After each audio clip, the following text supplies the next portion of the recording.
शुक्रिया। मैं ये अर्ज करना चाह रहा था कि जब मंडे से इसने ईज आउट होना है तो जो प्रैक्टिकल बात है वो ये है कि हमने आगे जाना कैसे है। पहली तो मेरी रिक्वेस्ट ये है, मैं सरबस्ता रिक्वेस्ट करता हूं तमाम पॉलिटिकल लीडरान से, अपनी भी जमात के और दूसरों के, कि हम इश्यूज पे एक पॉजिटिव डिस्कशन करें, लेकिन खुदारा नीचे अवाम को ये मैसेज इस वक्त हरगिज ना दें, क्योंकि इस वक्त एक परेशानी की सूरत हाल है। मैं आपको दिल पे हाथ रख के कह रहा हूं आदिल अब्बासी साहब, जो अभी आपने बात की है ना, आपने कौम के नब्ज पे हाथ रखा है। आदिल अब्बासी, आपने कौम के नब्ज पे हाथ रखा है। जो आपने बात की है कि इस हद तक अवाम पहुंच चुकी है कि आप चैरिटी करने जाते हैं ना, चैरिटी करते हुए आपको मुश्किल पेश आती है। एक बैग होता है और 10, 15, 20 उस पर हाथ आते हैं उसकी तरफ। जी हाँ, बिल्कुल। ये तो सूरत हाल है। तो इस सूरत हाल में अगर पॉलिटिकल लीडरशिप ऐसा मैसेज दे कि खुदा ना खास्ता गैर जरूरी बातों पे हम आपस में लड़ रहे हो, तो नीचे अवाम में परेशानी फैलती है। एक बात, एक थोड़ा सा हम इन दिनों में कम से कम एहतियात ज्यादा करें। नंबर 2, SOPs हमने बनाने हैं कि अगर हम ईज आउट करना है तो सिर्फ अवाम पे सारा नहीं छोड़ना, क्योंकि अवाम, खान साहब ने अवाम से रिक्वेस्ट की है, मैं भी मुख्तलिफ फोरम्स पे कर रहा हूं, आप भी कर रहे हो भाई।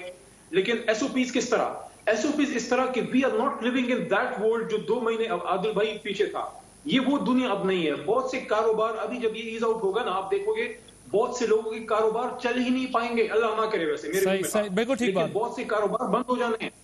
तो अब इसमें SOP क्या है? SOP है कि आखिरी बस सिर्फ 1 मिनट 1.5 मिनट जी बात करें, कि हमने उस तरह बैंक्स में नहीं जाना जिस तरह बैंक्स में जाते थे, हमने उस तरह रेस्टोरेंट्स में नहीं जाना, हमने उस तरह जनाजों में अब नहीं जाना, हमने एक एहतियात के तरीके से जाना है। हमने उस तरह से शादियों और गमियों में जिस तरह हम वलीमों में जाते थे। अच्छा, दूसरा, बाजार में हमारा एक कल्चर है, आपको आदिल आपको भी पता है, और डॉक्टर साहब के और शर्मिला बीबी तो ज़ाहिर कराची में है, तो उनको तो सबसे ज्यादा पता है कि कराची का कल्चर क्या है। हम दोस्त अहबाब रात को निकलते हैं, देर रात आउटिंग करते हैं, वो चीजें अब कम करनी है। कल मैं देख रहा था सईद गनी साहब एक प्रोग्राम में मेरे साथ, बड़ी अच्छी बात उन्होंने की। उन्होंने कहा अपने घर वालों को मैंने बहुत हद तक रिस्ट्रिक्ट किया हुआ है, और बहुत कम जो है अगर कोई सौदा भी लाना होता है, एक बंदा जो, मेरे कहने का मकसद ये कि बैंक्स में, रेस्टोरेंट्स में, ऑफिस में, होटल्स में, हॉस्पिटल्स में हमने कोई अब नए SOPs बनाने हैं, उसके मुताबिक अवाम से उसको एनफोर्स भी। आप बेशक आए, अस्पताल आए, आप बाजार आए, लेकिन इस SOP के तहत आपने आना है। आपने ग्रोसरी लेनी है, this is SOP। You want to go to hairdresser, parlour आपने जाना है, this is SOP। So we have to try to अपने आप को हम एमलगमेट करें और इवॉल्व करें विद द चेंजिंग सिचुएशन।